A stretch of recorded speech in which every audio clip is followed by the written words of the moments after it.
solving other equations. This one's going to be my last video. We are working on solving equations with square roots in them, and I only have one more example of those left. It is y plus 4 square root of y is equal to 21. So, following my square root steps, I want to isolate my radical. In this problem, we only have one of them. So I isolate it by first moving my y over to the other side, which gives me 4 square root of y is equal to 21 minus y. Now it's not completely isolated, but we learned that when it's multiplication, it's okay to leave it there. So I'm going to leave it as is, and then I'm going to jump to step number 2, which is power, or in this problem, square both sides. On the left, since it is multiplication, I can distribute my square, which is why it is fine to leave that 4 there. So 4 squared gives me 16, and square root of y squared gives me just y. On the right, I have to FOIL it because I have an addition or a subtraction involved. So FOILing my right, first I have 21 times 21, which gives me 441. Outside gives me a negative 21y, and inside gives me the same. So if I add those together, that gives me a negative 42y. Last, negative y times negative y gives me a positive y squared. And just copying down the left. So now we have a degree 2 equation, so we set it equal to 0, and we do that by subtracting 16y from the left-hand side to move it to the right-hand side. Leaves me with 0 is equal to, I'm going to put it in descending order as well, y squared minus a 58y plus 441. Let's go ahead and factor this. 0 is equal to setting up my 2 sets of parentheses. I have y times y to give me y squared.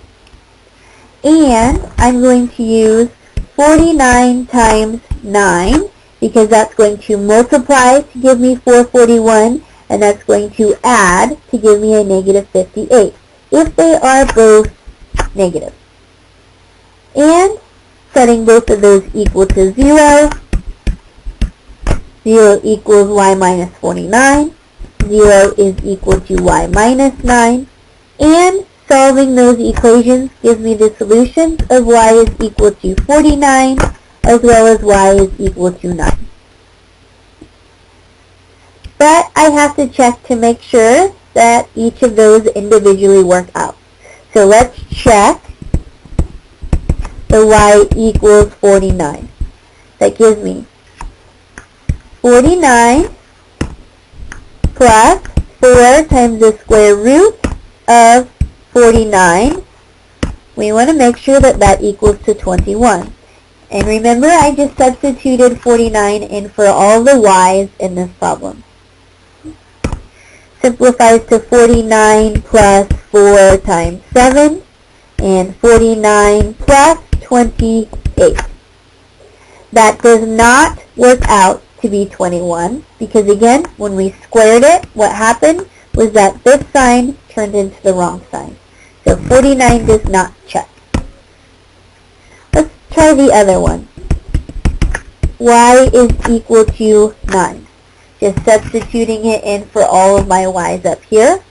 We have 9 plus 4 times the square root of 9. We're trying to confirm that that equals 21. So we have 9 plus 4 times 3, which gives me 9 plus 12, and that does equal 21.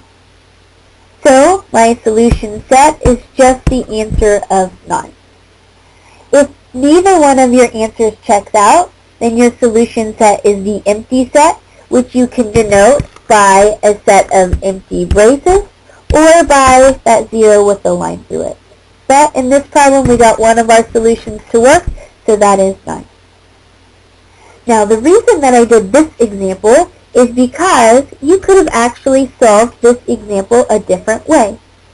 If you set it equal to 0 by subtracting 21 from both sides, you get y plus 4 times the square root of y minus 21 is equal to 0. Now you notice it is what we call a quadratic lookalike. It is a trinomial with 3 pieces, and your middle variable, if you squared it, that gave you your first variable here. So you could have solved this one using one of your quadratic methods. So I'm going to do that. I'm going to use factoring. So I have square root of y times square root of y, because when I multiply those, my square roots cancel and gives me y. If I try and figure out what times what gives me 21, I'm going to use the numbers of 7 and 3. If I do a positive 7 and a negative 3, that adds to give me a negative 4 here and multiplies to give me a negative 21 there. Setting both of those equal to 0, I have root y plus 7 equals 0 and root y minus 3 equals 0. If I isolated my variable by moving the numbers to the other side, that would give me square root of y is equal to negative 7 and square root of y is equal to positive 3. Last, I would have to finally power or square both sides of my equations to get rid of the square root. That leaves me with y is equal to 49 and y is equal to 9. The same solutions that we got by solving it using the square root method. Now we know that 49 didn't check out, so our answer would just be y equals 9. So if you see something that looks close to this, maybe you might want to try it using your quadratic lookalike method. And that's where I'm going to stop this last video.